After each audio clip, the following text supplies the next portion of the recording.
It's not that we aren't capable or not that we don't have the money to build wealth. We just don't know how. Right. Right? Black Right. women can make money. We Right. are entrepreneurs. We are enterprising. We know how to hustle and grind all day. But once Right. you make, then what?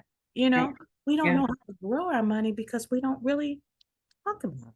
No, we don't. And I think, one of the things that's great about Fabulous Financials, about what you're doing, because it's needed, you know, and normalizing wealth for Black women. That was the first time when you said that, that was the first time I had ever heard anybody actually talk that, say that.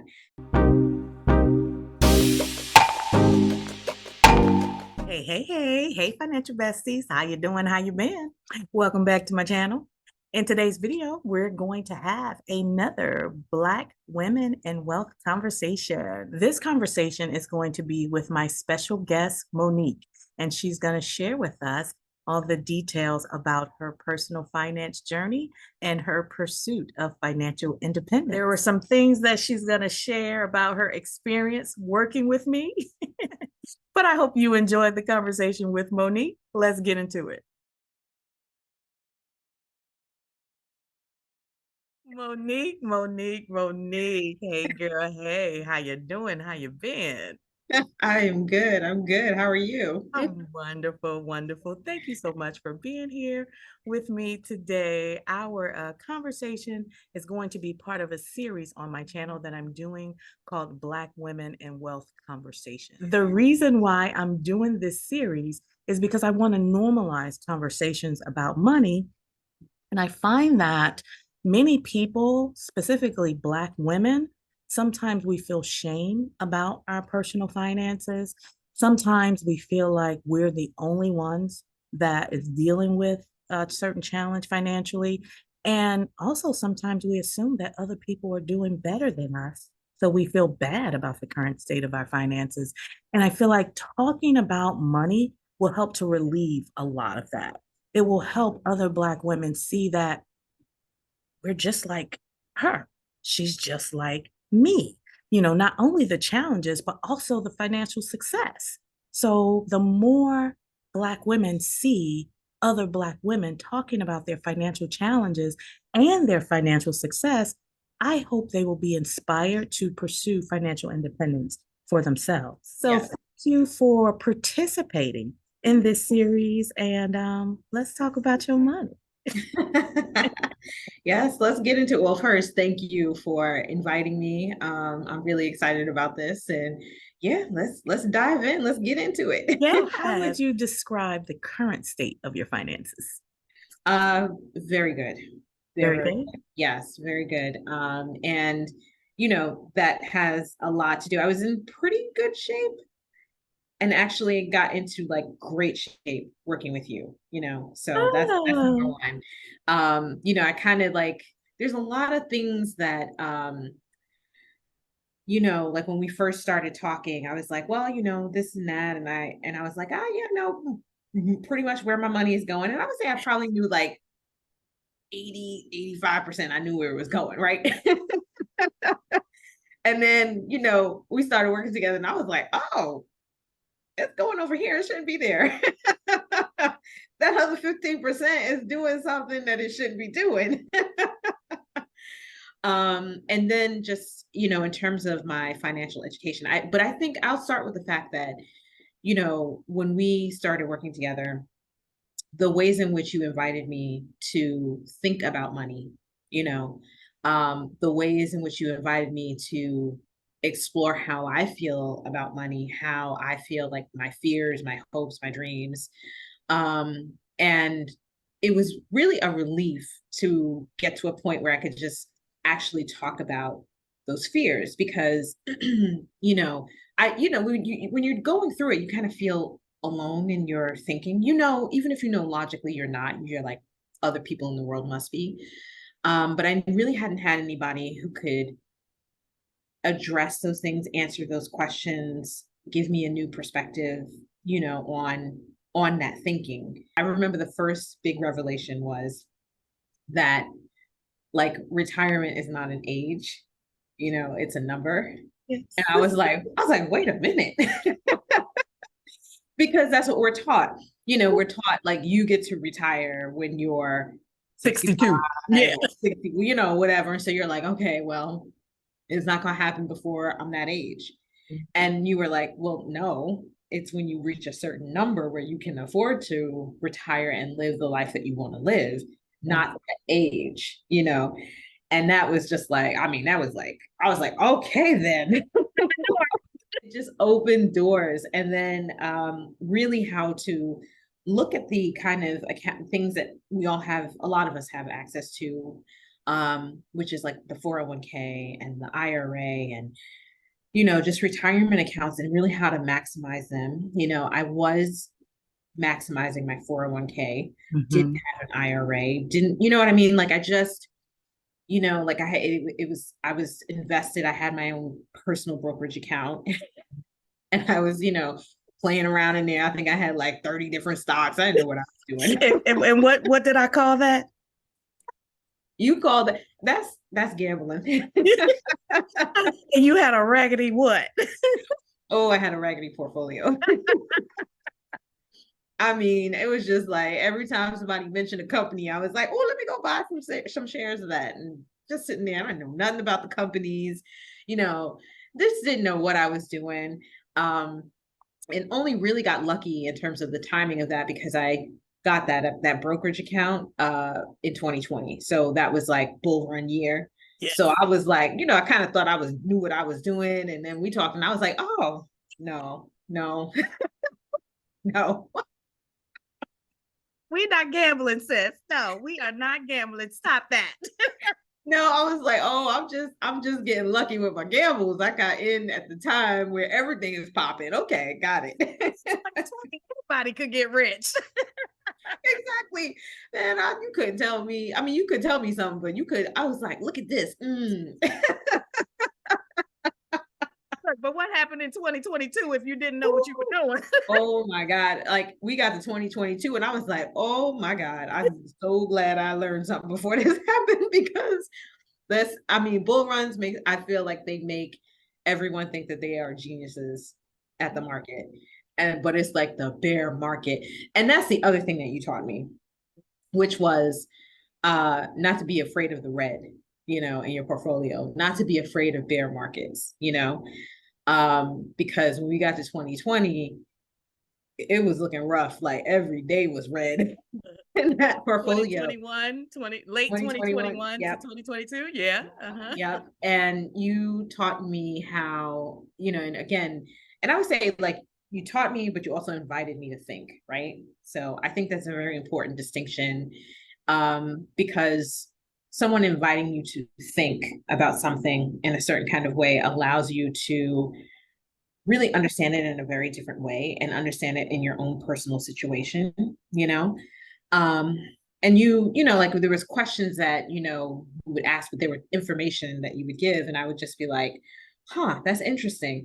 But then when the situation actually rolled around, like when the bear market rolled around, I got to see it actually playing out. And, I was like, all right, I'm going to buy what I can buy. Right. And, it's like, it's very steady. And I've been having these conversations with my family as well about, I was like, don't be afraid. Like, this is the time when you invest. And it's not about having a lot of money. It's about knowing what to do with the money that you do have, so it was it's kind of amazing to me, just all the different pieces that go into shifting into a wealth mindset, right? What wealth actually even means. We all have this idea that it's like, oh, you've got 20 mansions and cars and this and everything like that. And really, wealth is very individual. So what does wealth mean to you?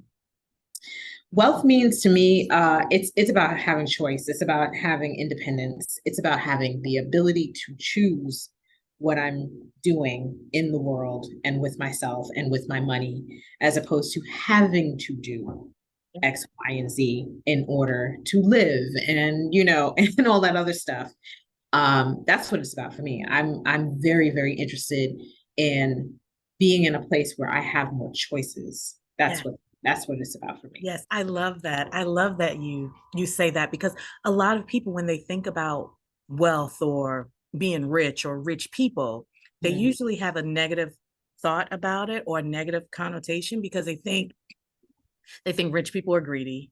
They Mm-hmm. think rich people are typically white and male, which Mm-hmm. we are dispelling that myth, just the two of us having this conversation. Right. And they usually think rich people are people who can buy the mansions, who can buy the Bugatti, who can buy the Louboutins, who can, buy all the stuff, all the flashy jewelry and the things. Right. None of that is wealth at all. Mm-hmm. For all we know, that can be a bunch of debt.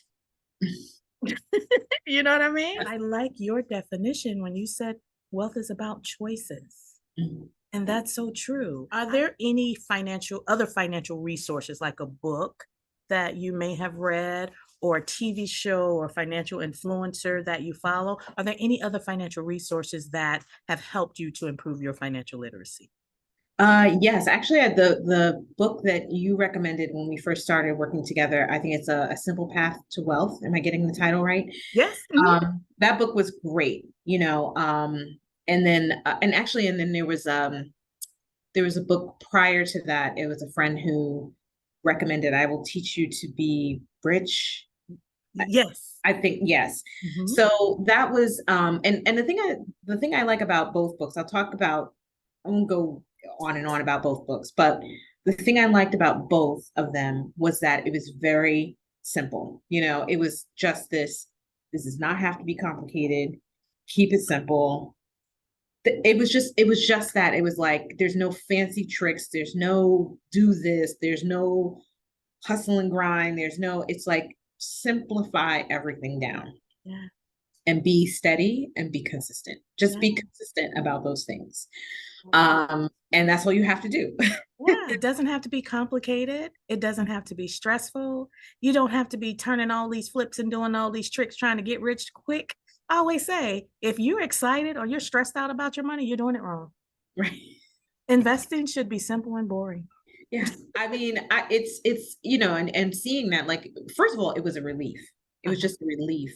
Yeah. Oh, thank God. Yeah. Oh, I love to hear you say that.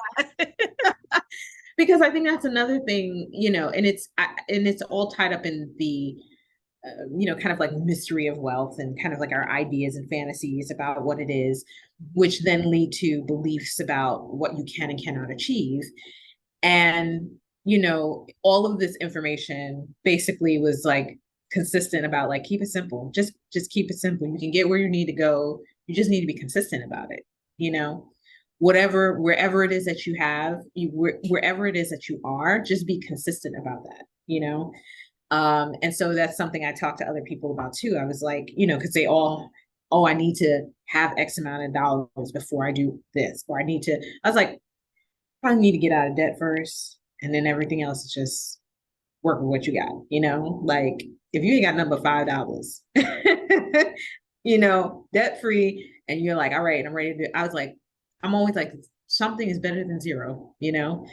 Something is better than zero, and it's just, and I was like, just be steady about it. Let's talk about what you just said. If you only have $5, you don't need a lot of money to Yeah. start building wealth. I say that all the time, and I have a video on my channel where I outline like 3 easy steps or 3 simple steps for a beginner to start investing. And I recommend Fidelity because they're one of the brokerage firms that allow the fractional shares. And you can literally invest with just $5. Yeah. Did you start with a lot of money when you first started investing? No. I mean, like when, my very first, if you talk about investing, like, so my 401k was like the first thing I ever experienced. So, in the beginning, in the field that I was in, I was not making very much money at all when I first started out. So I was doing what I could. Like, it was a very small percentage of my salary that I would contribute to my 401k, and I mean, like, it was very little, it was not very much money. So, and I was trying to do other things like find an apartment and, live, eat, but I was like, okay, but I'm going to do this as opposed to doing zero. Right. And I really didn't have the mindset of like something is better than nothing, but I guess, well, maybe I did. I just didn't articulate it to myself that way. Mhm. And so I did what I did, right?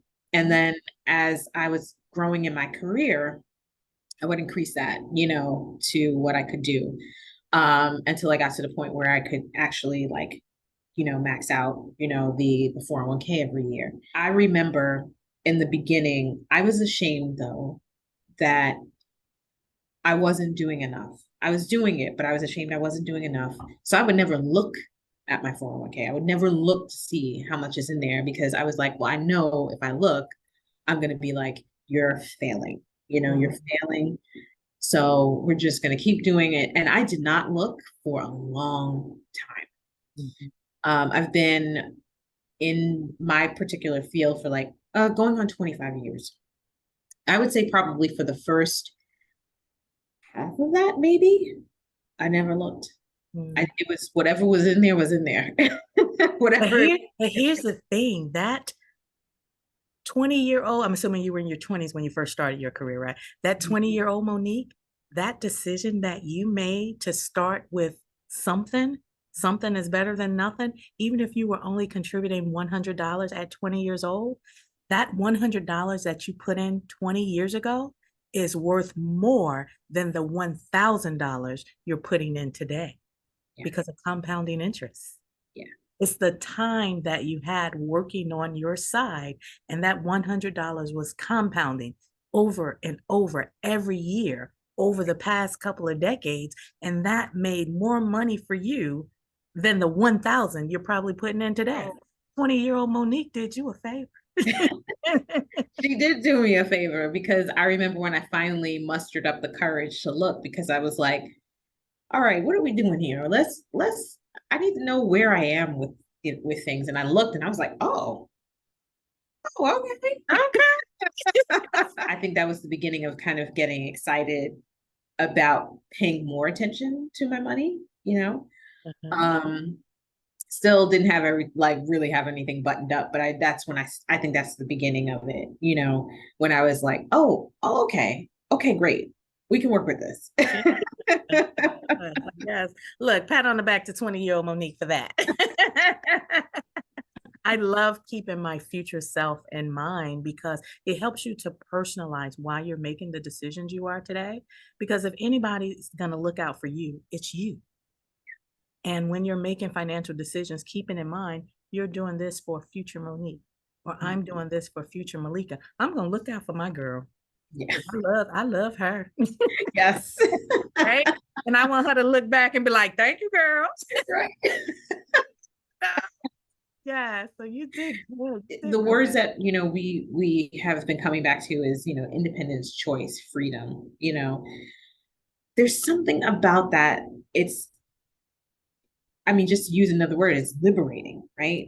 It's a relief. It takes the pressure off of things. It allows you to look at your life in a very different way. It allows you to breathe. It allows your mind to like go off in different directions because you don't have to be like just solely about like how am I going to live? How am I going to survive? How am I paying my rent? How am I paying my credit cards? How, you know, that now that like you can kind of tell your brain, all right, well, we good, so what else we want to think about? Yes. you And I remember one of the words you used in one of the reviews you did for Fabulous Financials after we finished coaching. You said it was empowering. oh yeah, Yeah. yes, It yeah. was empowering. So what did that mean to you? How did you feel empowered? uh I felt empowered by knowledge. And it's not knowledge about like, as we mentioned before, like here's some tips and tricks, right? You don't, I mean, like you might give us some tricks and tips. You're teaching how to actually see how it all works, right?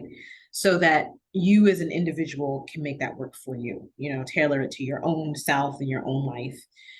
And so that's extremely empowering, like to have the knowledge that I can make a decision that maximizes things for myself, today. But then circumstances could change, but I still have the knowledge The that pivot. allows me to still make choices that maximize things for my own benefit in a different set of circumstances because I have that knowledge. Exactly. That's a lot of power. That's power to have that. That is empowering. That gives you power, regardless of what's happening, to be able to assess and make decisions that are to your benefit at any given moment. And I'm like, that's It's a I, game changer, that's right? a game changer. Yeah. And that's why I love coaching so much. I'm not a teacher, I'm a coach because I'm not just regurgitating financial facts. I don't tell you at all what No. to do with your money. I inform you, we talk about the options. I do educate you on the circumstances of the stock market and the economy and things like that. But I coach you on how to think critically. Once you gather all of that information, what are you going to do with it? You need to Right. know how to apply it to your life. I'm not just giving you the blueprint. I'm not just telling you what I invest in. Hey, do this. That's not coaching. Mhm. I prepare you to be able to make independent decisions so you can do that without me. In Right. fact, you left the Sister Circle program, right? Yes. But you're still flourishing without me. And I love that. I love seeing your updates when you DM me about one of your stocks. Yes, I mean, and I talk about it all the time. I'm like, I tell people, I was like, man, you know, what I learned. I'm always like, what I learned. I said, when you came to me, you weren't struggling.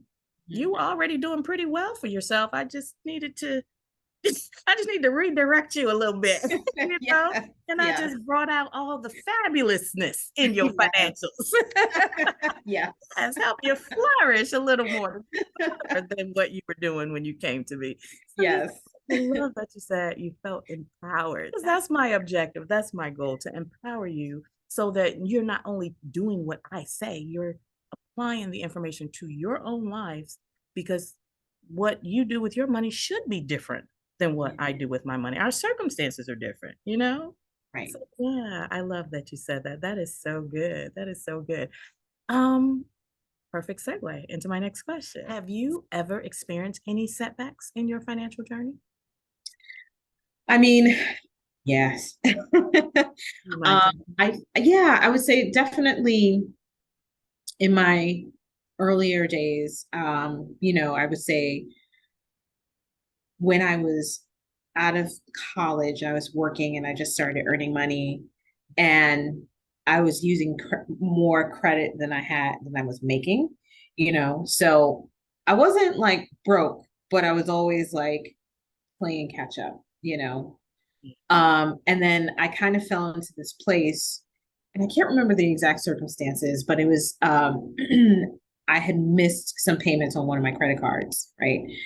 And that ended up going on my credit score because I think it was like 90 days or something like that. And and that's only for 7 years. And at the time, I just remember being so embarrassed, and being so ashamed of that.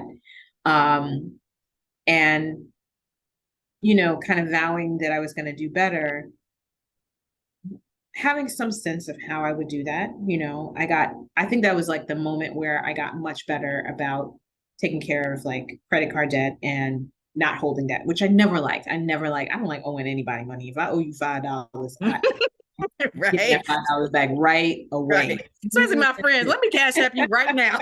Exactly. I don't like it.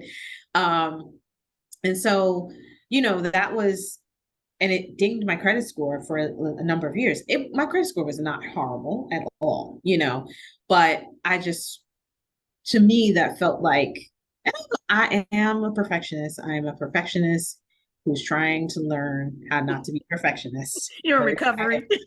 Recovering You're perfectionist. recovering perfectionist. So that was definitely at play in how I felt about, everything. But um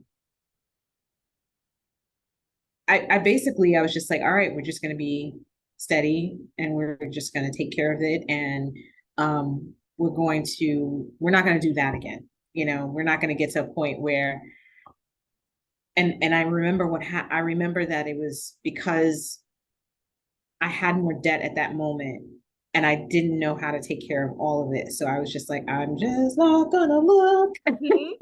Did you talk to anybody about it, or you just kept it I as? did not.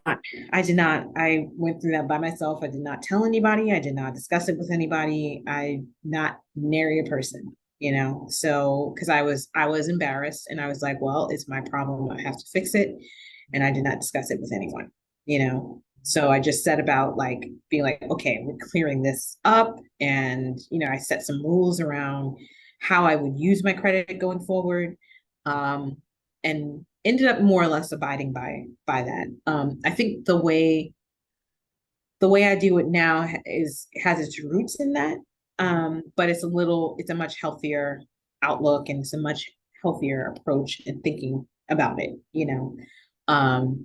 So like I don't carry debt, you know, like I use it for because I'm like, let me rack up my points and all this other stuff. So I do it in a very specific way. And anything that goes on that credit card, I already have either I have the cash already, you know, so it's already on hand. So I'm really just using the card for whatever benefits it gives me. Leverage the benefits, yeah, yeah. Yeah, so that's kind of where it started. But I remember, and even now I can sit here, I'm telling you right now, I can feel it like in my chest, like just the Yeah, yeah. embarrassment and just like, you know, like, oh, God, why did I do that? Why did you do that? You know, I remember there's a lot of beating myself up about it. And so to me, it wasn't insurmountable. It wasn't like a major setback, Mhm. but it felt really embarrassing, Yeah. you know? And I had to see it for 7 years every time I would check my credit report. And I just remember being like, oh, you Never know, doing that again, huh? yeah, Never doing yeah, that. yeah. Yeah, so on Yeah. your financial journey, doesn't necessarily have to be FI related, but anything to do with money, have you ever experienced any type of gender-based or ethnic-based discrimination? Um, no, Mm, okay. no. And I think that has a lot to do with the fact that at this point in my life, it was actually Sister Circle is like probably the most that I've actually talked about my finances. I didn't talk about my finances at all with anybody prior to this. Oh, you Like mean in the group, in the coaching group? in the coaching group, Oh, yes. okay. Hmm. I never discussed, you know, my finances. Um, so I feel like in that case, it was really, I just kept it to myself. I did not talk about my money. I didn't talk about, you know, even with my friends, like my closest friends, I didn't talk about it, you know. And Um, that's pretty common, especially in our community. I wonder mhm. why is that so? Like, I mm, I okay. don't know. It's a really good question. It's a Yeah, really good I mean, question. I feel like a lot of us, we want to do better with our money, but we're not talking about it. And it's because we're not talking about it why we don't learn how to do better with our money. Because a lot of the time, it's not that we aren't capable or not that we don't have the money to build wealth. We just don't know how, Right. right? So Yeah. we can't learn how to grow our money. Big mama taught us how to save. We know Right. how to make a dollar out of 15 cents, but we Right. don't know how to grow our money. Black Right. women can make money. We Right. are entrepreneurs. We are enterprising. We know how to hustle and grind all day. But once Right. you make then what? Right. We don't Yeah. know how to grow our money because we don't really talk about it. No, we don't.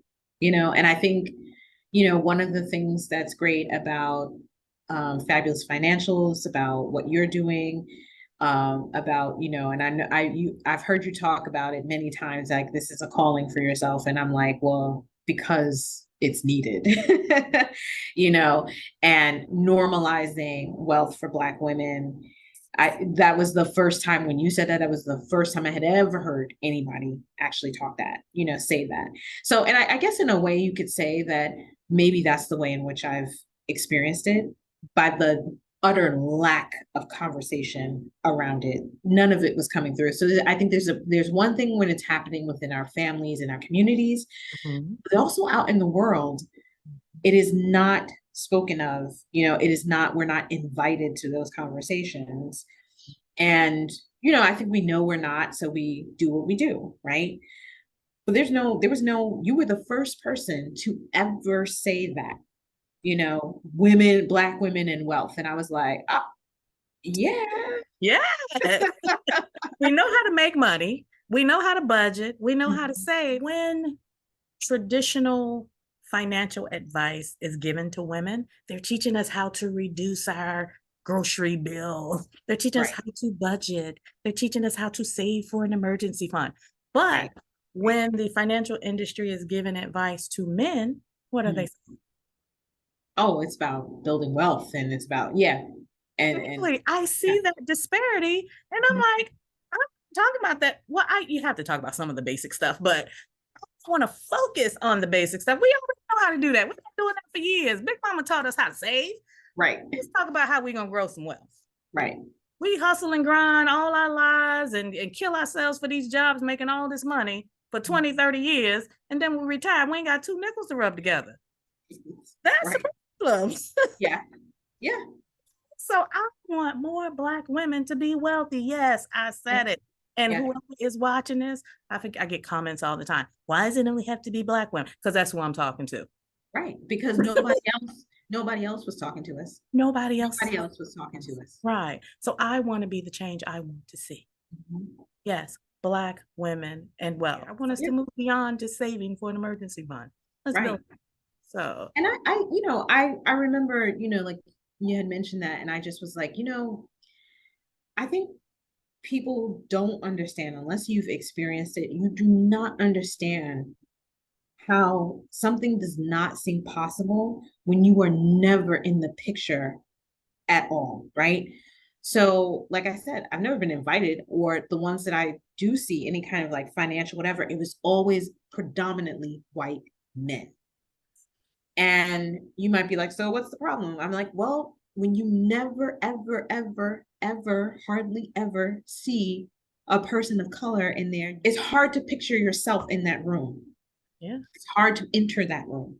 It's hard to see it, Mhm. And And none of those conversations center the challenges that you right, have as a right, Black. right, None of the conversations are relatable. right. And somebody stepping forward and saying, hey, Black woman, I see you. And yeah, you can build wealth. Mhm.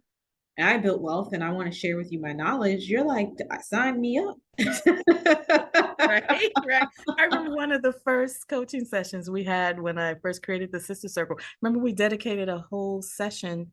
We weren't talking about the dollars and cents. We were just talking about the emotional challenges that we face as a Black woman, and those challenges impact our money. Yes. And that was empowering for me, Yes. even as the coach, talking to you Yes. guys. And I was like, we need this so much. And I think Yes. that's when I got fired up. Yeah. Yeah. And I thought that was a great way to start, is because it's kind of like you have to, and honestly, I feel like that's always where you start. You're like, let's talk about how you feel about this thing, right? Because how we feel about the thing influences how we think about the thing, and then how we move on the thing.